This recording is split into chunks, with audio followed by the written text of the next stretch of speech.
A todos nuestros televidentes reciban un saludo fraterno. En este momento comenzamos con el informativo, noticias al instante para que estés bien informado. Bienvenidos a las noticias de hoy. El viceministro de Gobierno, Esteban Torres, anunció la reorganización de comisiones de la Asamblea excluyendo al partido oficialista. Advirtió sobre un posible juicio político al presidente por negligencia y acusó a grupos de apoyar a Verónica Abad para debilitarlo. Aquí sus declaraciones. Pero hacia dónde más apunta, y sospechamos que apunta, esta alianza en la Asamblea Nacional, a una posible reorganización de todas las comisiones de la Asamblea Nacional, excluyendo, por supuesto, a los representantes de la bancada de gobierno,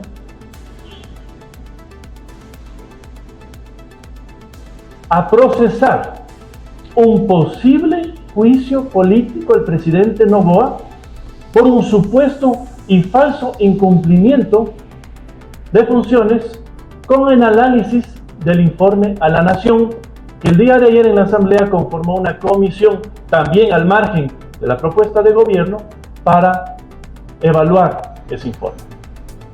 Y algo que hemos visto y se ha hecho público el día de ayer, para apuntalar a la señora Abad, porque estos grupos políticos saben que una manera de debilitar al posible candidato Daniel Noboa en la próxima elección es sentarle a una enemiga directa en la presidencia de la República. El presidente de la Asamblea Nacional, Henry Confle, desestima las declaraciones del viceministro Torres sobre la reorganización de comisiones y un presunto juicio político al presidente Noboa. Confle pide al gobierno que designe un nuevo vocero y rechaza las insinuaciones infundadas. Aquí la noticia.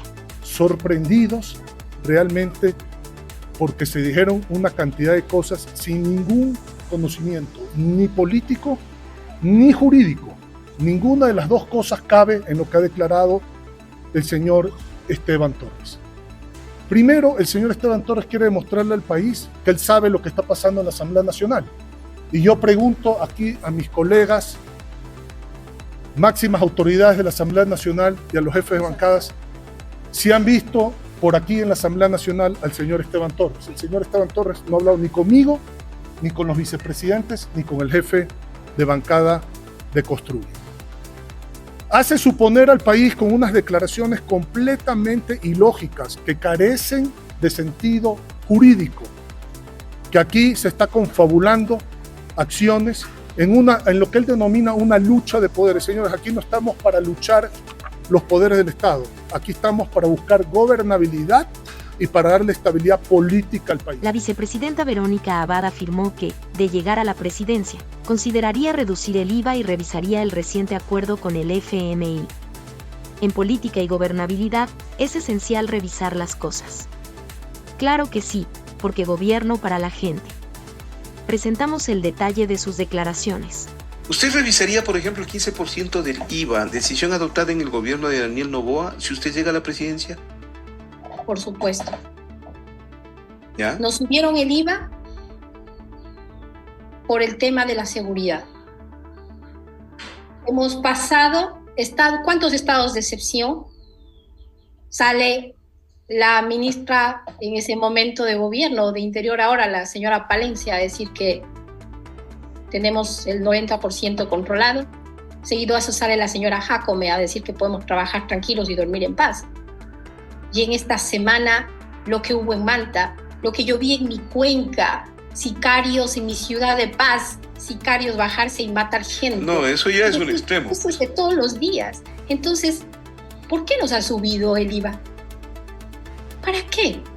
Si ese era supuestamente, entre comillas, lo que iba a alivianar, ¿cierto? Y total no. La señora Palencia sale a decir que debemos apoyar y donar a la policía las cosas. O sea... Porque, señora Abad, con toda franqueza, y eso, ahí le pego yo en lo libertaria que es usted. Eso es un acuerdo con el Fondo Monetario Internacional. Lo del cuento de la seguridad y el financiamiento para Fuerzas Armadas no existió.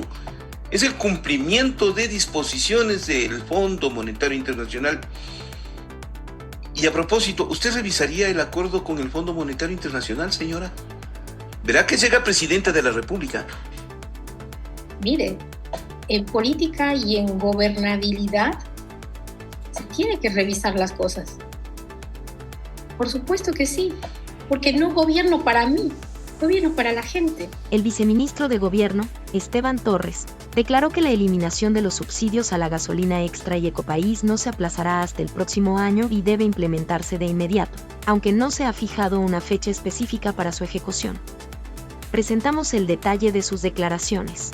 Una focalización vía compensaciones, y no compensaciones al sector del transporte por los transportistas, compensaciones a los usuarios que utilizan el transporte. Es la forma más lógica de ayudar a los más necesitados y evitar que hayan recursos que se van por la frontera. Es increíble el consumo de provincias como Galápagos, como Zamora, como El Oro, que duplican el consumo de gasolina sin tener un parque automotor que lo justifique a Pichincha o incluso a Guayas, y eso nos da a pensar que sin duda estamos perdiendo recursos por este subsidio mal enfocado. En números, ¿de qué estamos hablando más o menos? 631 millones de dólares al año cuesta el subsidio a la gasolina, a las 2 gasolinas de Extra y Ecopaís, y las compensaciones que proyecta el gobierno están oscilando entre los 100 y los 150 millones a quienes realmente lo necesitan. Roberto Luque, ministro de Energía, informó a la Comisión de Biodiversidad que de los 486 mecheros, 145 fueron eliminados, pero 49 de ellos ya no estaban operativos. Aún deben eliminarse 341 mecheros para 2030 y hay una programación establecida para este caso. Presentamos sus declaraciones. 424 mecheros son de Petroecuador y 62 mecheros son de compañías privadas. De la línea base, de los 486 mecheros, hay 145 mecheros eliminados. Sin embargo, de esos 145, 49 estaban ya no operativos. Pero no es necesario, según la sentencia, solo eliminar, apagar el mechero, sino que hay que desmantelarlo completamente. A pesar de que esos 49 estaban apagados, si se quiere, no operativos, había que hacer un trabajo de desmantelamiento, por eso se los considera en la cifra de los 145. El resto, los 96, fueron mecheros que estaban operativos y que ya han sido desmantelados completamente. ¿Okay? ¿Cuál es el saldo de mecheros por cumplir hasta el 2030? Son 341 mecheros y ahora vamos a enseñar una programación de cómo se va a ir cumpliendo eso en el tiempo. La vicepresidenta Verónica Abad denuncia que el presidente acosa a mujeres y manipula la justicia. Temen que se le vincule a corrupción para bloquear su posible presidencia. Expresa preocupación por las acusaciones contra su hijo y el fiscal que procesó a su exesposa. Aquí sus declaraciones. El hostigamiento, todo lo que he tenido que pasar, Francisco, que es de conocimiento público, ¿cierto? Esto ya es un abuso de poder. Las razones sigo yo sin entender. Se me quiere ligar a temas de corrupción, se me quiere ligar a temas de delitos, se me quiere ligar a temas de cualquier cosa, de incumplimiento de función, incumplimiento de lo que fuere, pero la idea es no dejar que el orden constitucional se dé en caso de que él llegara a tomar la decisión de lanzarse a la presidencia. Ese es el asunto central de todo. Pero ellos ya venían menoscabando desde antes. Eso quiero que el pueblo ecuatoriano tenga claro.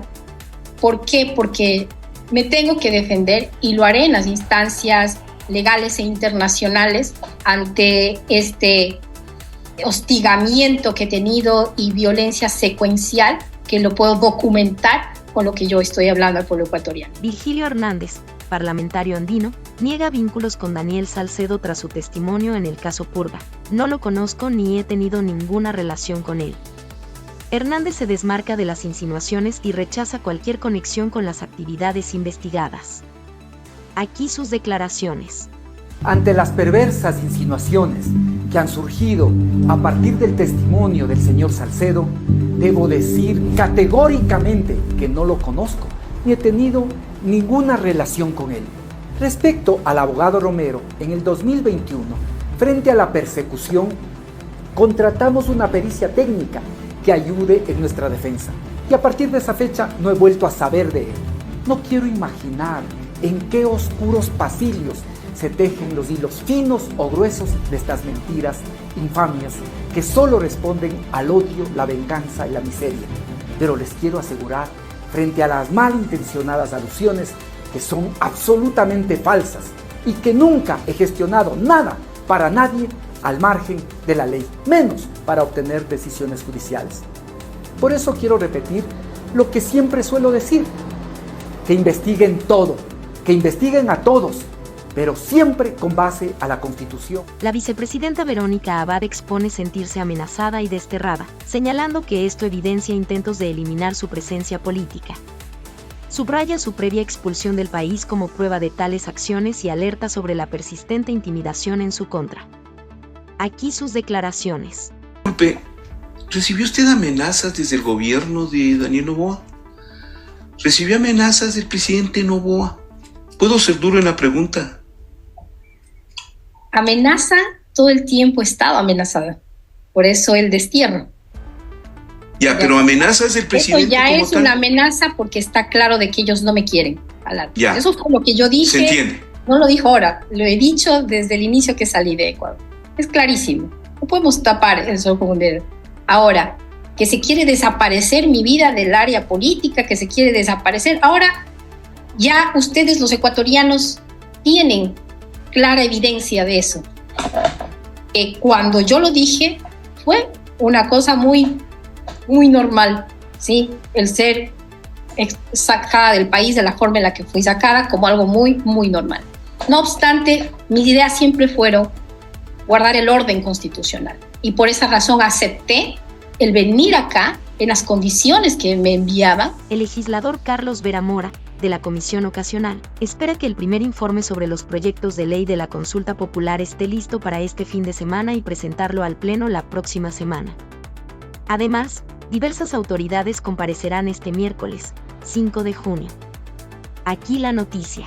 Y es conveniente, evidentemente, estos procesos que enriquecen el primer informe, que lo tendremos listo el fin de semana para que los primeros días de la próxima semana pueda ser conocido y debatido por el seno de la Asamblea Nacional. Es decir, este fin de semana ya esperan tener listo el primer informe para el primer debate. Efectivamente, este fin de semana, dentro del parámetro que hemos aprobado como plan de trabajo, esperemos tener lista este documento que es el informe para poder ser conocido por la Comisión y consecuentemente por el Pleno de la Asamblea Nacional. María Verónica Medina, directora jurídica de la Contraloría, expresa preocupación en el debate sobre la reforma a la Ley de Extinción de Dominio por permitir iniciar procesos sin sentencia ejecutoriada, aunque asegura respetar el espíritu de la consulta popular. Presentamos sus declaraciones. Es importante hacer notar, señores miembros de la Comisión, que la reforma propuesta no refiere a la existencia de una sentencia ejecutorial. Por el contrario, a un procedimiento simplificado, a través del cual no es de mérito que exista la sentencia ejecutorial. Situación que evidentemente nos preocupa, pero entendemos el espíritu de lo que fue consultado al pueblo ecuatoriano. Sin embargo, no está por demás decir el hecho de que, si bien es cierto, dentro de la ley de extinción de dominio se recoge la posibilidad de llegar de un recurso de revisión, este debería un poco más especificarse en lo que se refiere específicamente a que el recurso de revisión podría ser aceptado en lo que se refiere a la declaración de propiedad, en virtud de que el Estado es responsable por los errores judiciales